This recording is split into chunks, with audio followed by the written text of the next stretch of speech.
warning, I think I'm coming out in hardback. Really, Morris? I think you ought to go and see a vet. It'd be very nasty at your age, you know. I'm talking about the book I'm writing. Oh, I see. I shall be famous. Will you still talk to me, Morris? Oh, yes. Got some coffee? I wonder what it'll be like. Oh, brown and lumpy. Being famous, I mean. Well, that'll just be lumpy. Is that your lot of students there? Yeah. You see that little dark-haired girl? What, Debbie Carson? Her anatomy is all over the place. Yeah. It is, isn't it? Do you know, she didn't even know what or where the coracobrachialis was. That's that nice little Greek restaurant down in Newtown, isn't it? Oh. All right, enough chat, you lot. Over here, please. I want to show you a leg. Used to be a male stripper, you know. Good morning. My name is Dr. Morris Austin Griffin, MBBS, FRACS, Part 1. You may call me Doctor. Oh, you may call him Doctor, but most people call him Creep.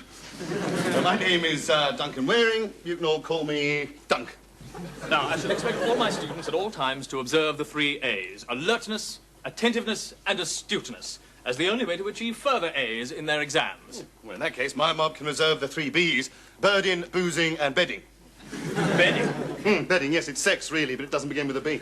Well, you can see if you observe that despicable code, you won't rise very high in the profession. And there is the living example. Right, well, you have a choice then.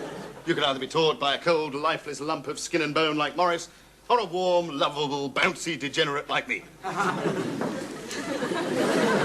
Common sense and integrity prevail, I see, Waring. Well, my lot follow me, Waring's lot, good luck. Now, first thing, I want you to have a look at Mr. Jackson's leg. Now, what we'll be attempting here is an advanced surgical technique for obturating the subhermetic lemnia, as in such cases of phagolitis of the glabnoid fabnia, involving a mid-thigh amputation. That's very, very good, Morris. Thank you, Waring. There's only one thing wrong there. Mr. Jackson is in bed 1, not in bed 3. My mob, follow me. Griffin's mob, good luck. So, here we got Mr. Webster as a patient I'd like you all to have a look at, to see if he's available. Hang on. Okay, I'll raise you $5. All right, I'll do 10. Dick, what are you doing? Well, at the moment I'm losing $40, but I reckon I'll be in pocket by the end of the day. Well, come on, I've got a mob of students. I want to have a look at Mr. Webster's back. I'd much rather see his hand. Just a second, Tom. Get off. Very good. Now, come on, hurry up, will you? What's he got, sir? 3 kings. Where's Debbie gone?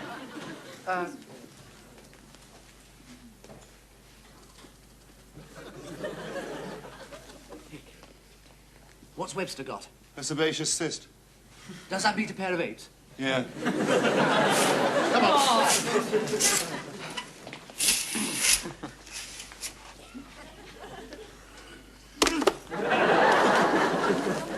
Just testing your reflexes, Mr. Webster.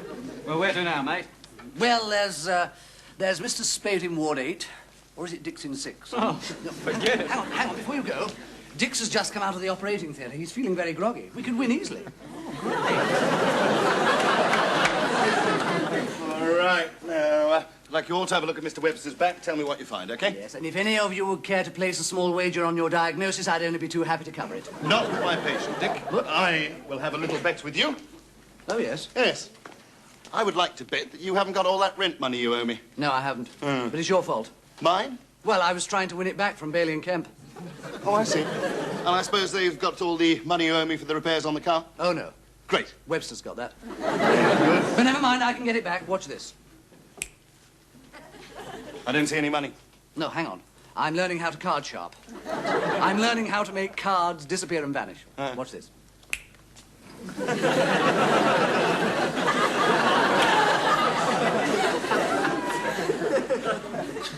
Professor Beaumont. Dr. Stuart Clark. Dick was just showing me a card trick, sir, for the children's Christmas party. In the middle of April? Well, it takes a lot of practice, sir. I'm making things appear and vanish. Well, now that I've appeared, you can vanish. Yes, I like a shot. An ace, too. I told you I could do it, sir. Right, how are you doing? I don't know. Is this any good? Waring, I want a word with you. It's all right, sir. Just practicing for the children's Christmas party, eh? Well done. Carry on. What did you want to see me for, sir? Yes, well, here. Brown sludge? No, thanks, sir. Here. Sir. Yes, Sir, yes. you have to put money in first. I am a professor of surgery.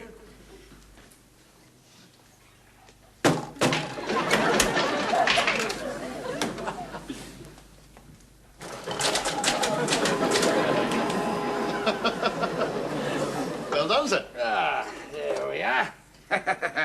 Now, I believe you got a flat. A flat what, sir? A flat, an apartment, Oh. a pad. Yes, I share with Stuart Clarkson. Yeah, well, what's it like? Not very nice. He's a bit untidy. Never cleans up. I mean the flat. Oh, the flat. The flat. Very nice. Quiet. It's about 20 minutes away from here, sir. Good, yes. Well, I'm looking for one. Well, Mrs. Beaumont slung you out, has she? Eh? Oh, I'm sorry.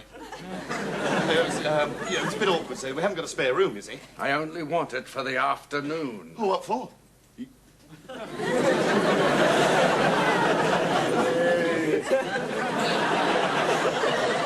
You randy, naughty, wicked, dirty old Yes? professor of surgery, sir.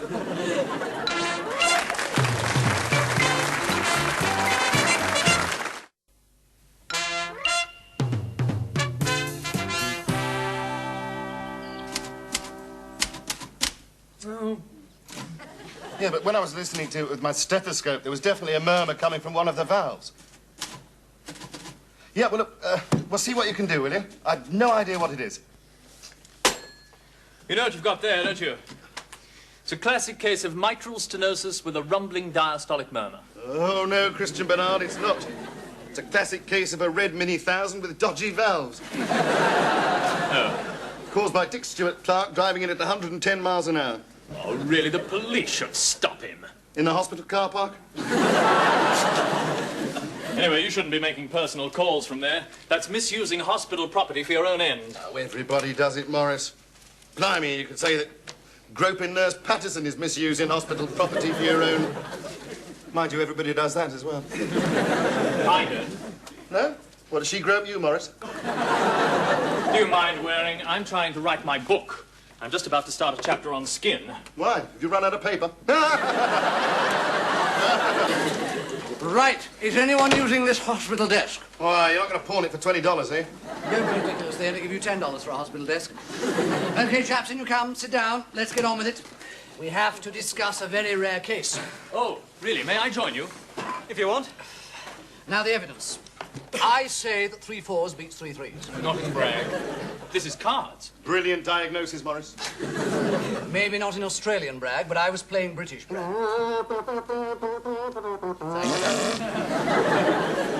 Now, according to the rules laid down by the Marquis of Queensberry... Oh, come on, that's boxing. Yeah, but he also played cards. Look, mate, we abide by Australian rules or else. Or else what? Or else we thump you. So what are you waiting for? You better dish the cards out. Now, look, I'm trying to write a book over there. Oh, I can't see you, Morris. By the way, Duncan, what did Betty Beaumont want this morning? Do you mind? You're talking about the professor of surgery. I'm sorry, Morris. What did Professor Betty Beaumont want this morning? Nothing, really. Oh, really? And how did he approach that? Did he say, there's nothing I want to talk to you about? Or was it, I want to talk to you about nothing? Oh, no, no. Sir, Are you mad, Waring? no, it's just a new word game we were playing, sir. Yes, well, I would like a word with you.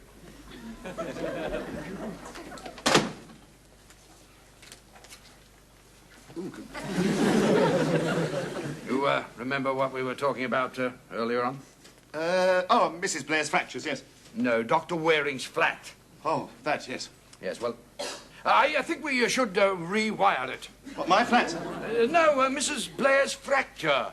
Oh, yes. Don't tell us all about it. Mrs. Blair's fracture. No, your flat. Oh, my flat, yes, sorry. Yes, well, I'm ready to pop off now. The keys? Oh, yes, well, but, I mean, don't you think it's a little bit, No, I think it's a big bit, but I'll be back about 5:30. well, have a good journey.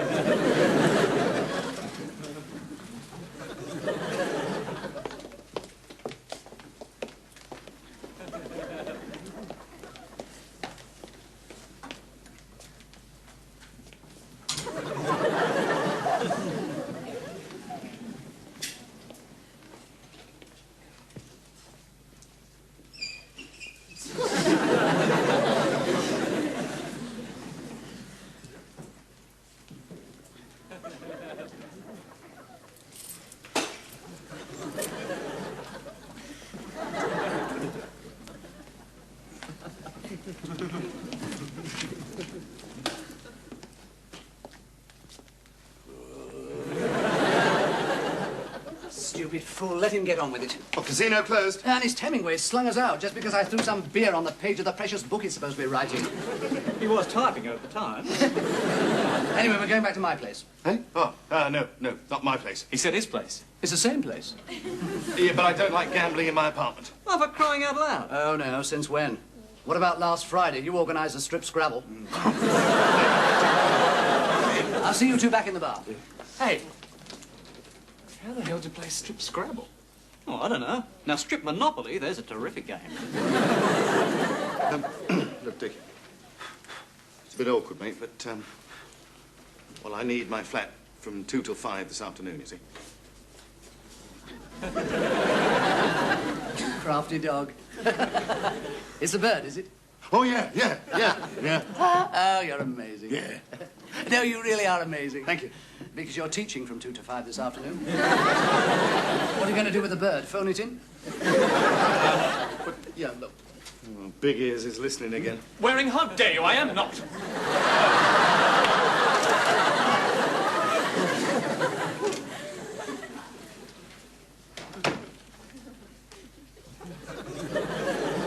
All right, I'm not using my flat, but somebody else is. Who? Nobody. You're really getting very vague, you know, Duncan. This morning, Beaumont had an urgent word with you about nothing. Now, somebody who is nobody is using your flat. What did Beaumont want this morning? Nothing. You can't even believe a word. Just a minute. I know who's using our flat. It's Betty Beaumont, isn't it? Shh. No, it isn't. Well, if Beaumont is using the flat, you'll have to sort me out with some alternative accommodation. Beaumont's office will do. There's plenty of booze in there. Oh, no. I'll tell you what. I'll give you the key to the anatomy room, right? But I do not want to find any of the samples from that room turning up in the local antique shops as Nelson's kidneys or Ned Kelly's whatsits. Well, I only want to play cards. Good. What do you mean, good?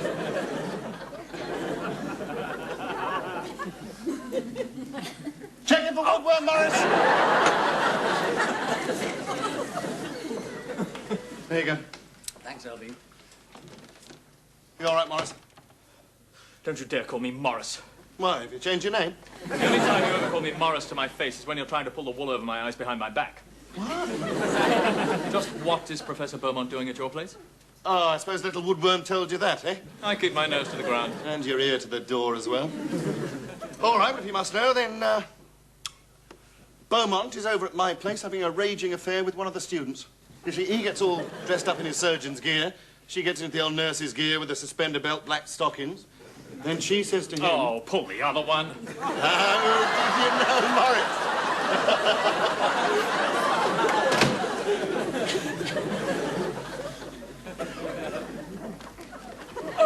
Mrs. Beaumont.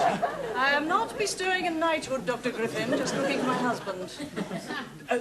What a rare honour. We don't often get a visit from the wife of the Professor of Surgery. The Professor of Surgery is supposed to take me to the vet. Distemper. Not me, the Afghan. He's supposed to have his shots. Any idea where he is? Oh, Mrs. Beaumont, we don't allow dogs to just roam around the hospital. Not the Afghan, my husband. He's not in his office, he's not in the hospital, he's not answering his bleeper. Do you know where he is? Well, no. Well, yes. Well? I could take you to him if you like. Thank you.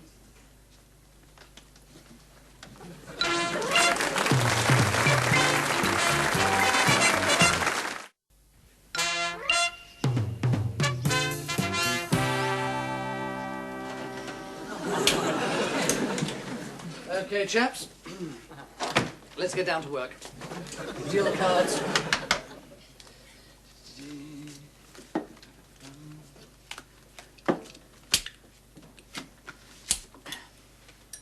One vertebra. One vertebra, right.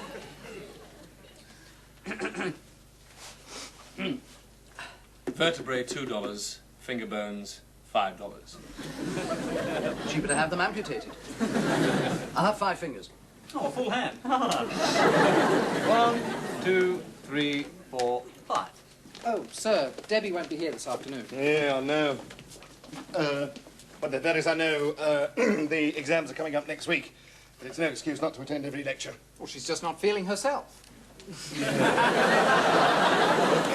I'll just check that the special group has finished its anatomy seminar. You dirty, rotten, scheming, tin-ass, pommy black. It was so nauseating. He absolutely loathes the Duke of Edinburgh. Yes, he's always biting holes in the sofa and ripping the curtains. The Duke of Edinburgh? Yes, our Afghan. Oh, I see. Mrs. Beaumont, would you excuse me a moment? I should tell these students I can't take them this afternoon. Haven't you finished this stupid game yet? Duncan Bragg is neither a game nor is it stupid. It's a logical extension of man's innate desire to pit himself against the great unknown. Harry, hit me. Look, Duncan will let you if you don't get a move on. We've got an hour to do on the nervous system. Well, you should be bloody good at it because you're making me nervous. Yes, that's quite right. Now, Duncan, you either leave us in peace or we go back to the flat. Look, I'm awfully sorry about this. The seminars proved rather exciting, and at the moment they're just discussing the... Bust. The chest, of course. So perhaps we ought to go back to my office. Oh, this is too much. We've just had Griffin cancel a lecture because he's taking Mrs. Beaumont over to Taramara to pick up the professor because the Duke of Edinburgh's got distemper. What? It's all right. It's a dog. Oh, Griffin, I'll kill him! Why? Look, Duncan, we warned you. Any more disruptions, it's back to the flat. Really?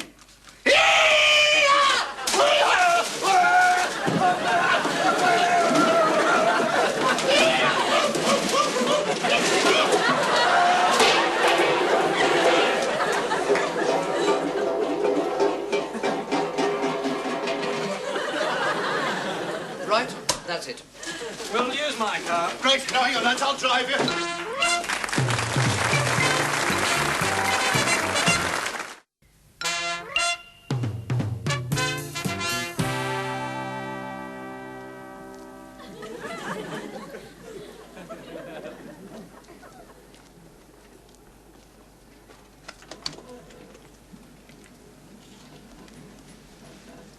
Now be a good boy, Duke.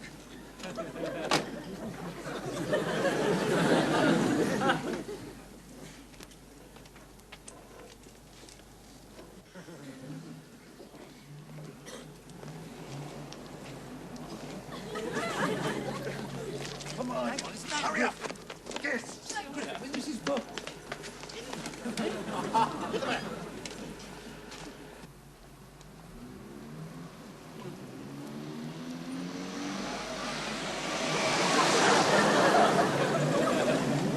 There's nothing to worry about. Nothing at all.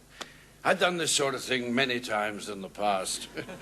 I remember a young Asian student, beautiful young student, who came to me, under similar circumstances, and she was most grateful indeed. In fact, I got a lot of pleasure out of it myself. It's so easy for you with all your experience. Yes. Do you think I'll be good enough? Well, your anatomy is not quite what I expected, but after I've been over it a couple of times, I'm sure things will slip into place quite easily. You will be patient with me, won't you? Oh, my dear Deborah, of course I will. I tell you what. What about I get you a drink, eh? Mm-hmm. To help you relax? Eh?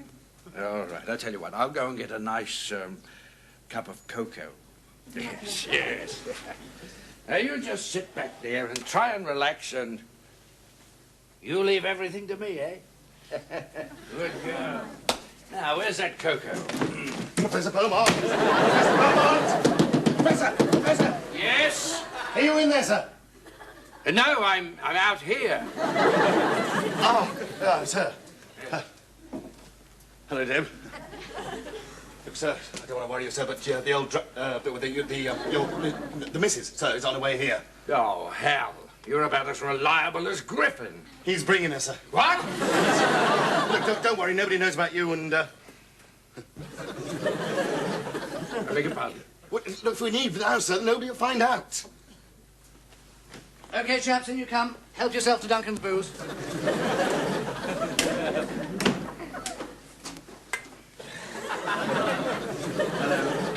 I'm Dick. Hello. I'm Debbie. Hello, I'm Beaumont. Oh, hello, sir. I was just saying hello to your little niece. Niece? But what's so damn funny? Well, Niece is hardly original, is it, sir? I am his niece. I am here helping my niece in her final exams because my teaching staff are a bunch of yahoos. If my wife ever finds out about this, she'll be livid. All because I refuse to teach some stupid damn cousin of hers. What? So, do you mean you're not, you know, and she's not... Well, you know, you're both not... Are you suggesting what I think you're suggesting? No, at this moment, sir, I really don't know what to suggest at all. Well, I think I might suggest that we leave here, Yeah, Deborah. very good idea, sir. Very good. Allow me. Oh, my God. What is it? It's Mrs. Beaumont. Look, Dick, you get the cards going. Debbie, come with me. It's all right, sir. Just sit down. Leave this to me. I'll get you out of this little scrape. Yes. Thank you. Thank you. Mrs. Beaumont, delighted to see you. Surprise, surprise. Brought your mother along, Griffin? Norman, what is this? Just a little medical conference, beloved. We're having a little break. 3 kings, sir. That's $45, please. Losing again, Norman. What is it you're playing? Brag. Brag. Norman, out. Yes, beloved. Yes. Well, looks like we're going to be here for some time. Why don't we just make ourselves comfortable, eh? You sit down. What were we reading? Anatomy. My favourite subject. 7-card baseball's the game. Left 2's floating, 9's wild when they're faced. Cash only, thank you, Dr. Stuart Clark. And table stakes.